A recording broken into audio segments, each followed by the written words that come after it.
when somebody speaks against your country, when somebody runs down your country, when somebody abuses your country, you fight for your country. You fight for your country with all you've got, but not when you're Rahul Gandhi. Rahul Gandhi is a unique character. Trump said that the Indian economy is dead. He says, I don't care what India does with Russia, they can take their dead economies down for all I care. And Rahul Gandhi immediately joined hands with Donald Trump and says, yes, Donald Trump is right, we are a dead economy. Everybody knows, according to Rahul Gandhi, that the Indian economy is a dead economy. I'm very happy that Donald Trump has said that the Indian economy is a dead economy. What do you say about Rahul Gandhi? He will join hands with anyone and everyone simply to run down the country because of his hatred for the Modi government. We must address Rahul Gandhi, we must teach him. We must take him to a school and we must teach him facts. Rahul Gandhi, the Indian economy is not dead. Donald Trump, Rahul Gandhi, we are 4.19 trillion. We are the world's fourth largest economy in 2025. We are not dead. We have in fact surpassed Japan. And we have stood tall behind only US, China and Germany. Right? So we are going to be number 3 very soon. We are about to surpass Germany. We are projected to become the 3rd largest economy, Rahul Gandhi and Donald Trump. Our GDP will be soaring soon by 2030 to 7.3 trillion, reaffirming our unstoppable economic growth. Our nominal GDP has tripled to 106.57 trillion in 2014-2019, that's a rupee term, to 331 trillion rupees in 24-25. That is economic expansion to an extent Rahul Gandhi and Donald Trump can't think about. Let me show you what a dead economy looks like, Rahul Gandhi. The dead economy is what you and your family made of the Indian economy. Our rate of economic growth between 1960s and 1980s was so low that it averaged around 4% for decades. In 2004, our GDP, per capita GDP, was 35% of the peer group's average. By 2014, under the UPA, it declined to just 30%, reflecting a weakening economy during that period.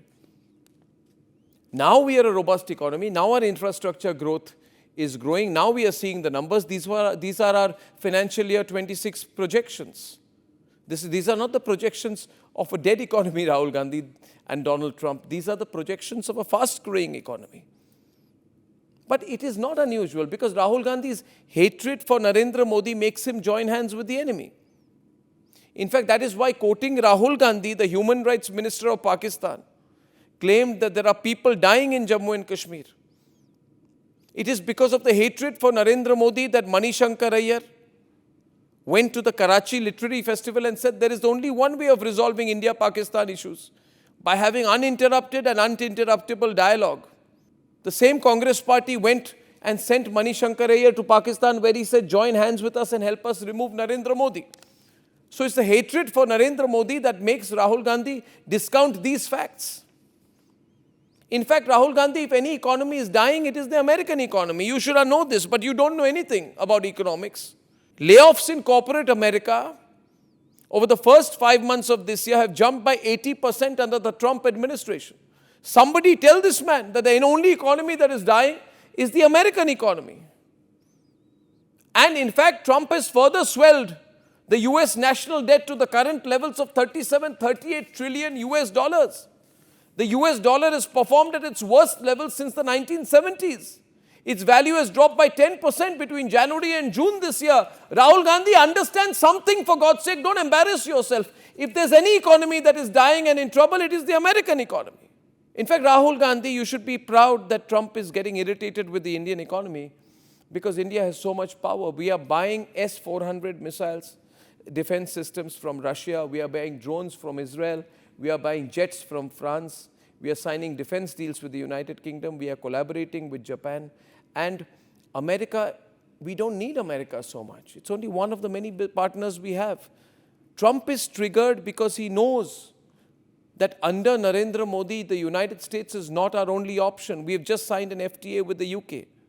Trump is triggered because the Indian economy has purchasing power parity of about 16 trillion US dollars. That's making us more than 50% the size of the American economy in PPP terms. Whereas Trump has got entangled in too many messes. A month ago, he dropped bombs on Iran. Now he's shouting at Netanyahu. In election rallies, he's first praised Putin and now he abuses Putin. We should be rallying behind the government of Narendra Modi, because the reality is, ladies and gentlemen, Narendra Modi is doing something which Europe should have done but cannot. And Narendra Modi's government needs our support. Narendra Modi is trying to ensure that national interest comes first, and that is why he has stalled the signing of a trade deal if it is not on our terms, not good for our farmers, our MSMEs and our manufacturing. Narendra Modi is doing something that America could not do. America flinched. It negotiated. Narendra Modi is the only democratic leader openly pushing back against Trump's pressure tactics in 2025. Does that make you proud, ladies and gentlemen, or not? It's going to be a difficult fight. As we grow from fifth to fourth to third largest economy, we must not expect anyone, not the Chinese and certainly not the Americans, to be happy and proud about India's rise. They are going to take us on. And we stood together behind the government, which is why unflinchingly we won during the Ukraine war. When we decide, ladies and gentlemen, to balance every country and not to be on anyone's side, countries like America and Trump don't like it. We are not European Union, which has agreed to purchase American energy products, their oil, gas, nuclear fuel and semiconductors. We are not going to compromise. We are not going to give an immediate unchecked entry to GMO crops which may compromise the health of millions of Indians. We are, on the other hand, standing up to America. We are not the Congress government of Manmohan Singh. We know what they did. Manmohan Singh, after the 2005 nuclear deal and after meeting George Bush, called the Iran-India gas pipeline too risky.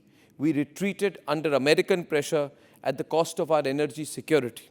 These are facts. In his book, One Life is Enough, former Foreign Minister Natwar Singh alleged that CIA agents had so infiltrated the Congress government's decision-making. And he said that Manmohan Singh admitted American influence was so pervasive that it opposed Natwar Singh's appointment as foreign minister. There are many areas we can work with the Americans, but there are many areas, ladies and gentlemen, where we have conflict with America. And this is a reality. America wants to see India compromise, whether with the US dollar or with our agriculture. And my question to all Indians tonight is this. What is our choice? Our government, the government of Narendra Modi, is speaking to the Americans but not giving in. Trump wants us to buckle down under his pressure. Brazil is not buckling down. America has imposed 50% tariffs on Brazil. One of the largest nations in the world, the largest nation in South America, is being bullied with 50% tariffs, but they're not giving in. He's bullying the Russians and bullying everybody who's done business with the Russians. Putin is not giving in. What does Rahul Gandhi want? Does Rahul Gandhi want that, like the Congress government which gave in to the then governments in America, the BJP government should also give in? And let me tell you, if the BJP government gives in a wee bit, the first people to criticize will be the same opposition. So, ladies and gentlemen, we need to stand together and tall. The Indian economy is an alive and kicking economy. We are going to be the third largest GDP country in the world, and that should make us all proud. That is a possibility which should bring a smile on our face. We should not be bitter about it. And Rahul Gandhi, the least that he can do tonight is read the white paper on the Indian economy put out by the Government of India, Ministry of Finance, if he understands these points. If he doesn't, he should keep his mouth shut and say, I don't know anything about economics. I'm a bitter man. Don't take me seriously. That may be a better option for Rahul Gandhi.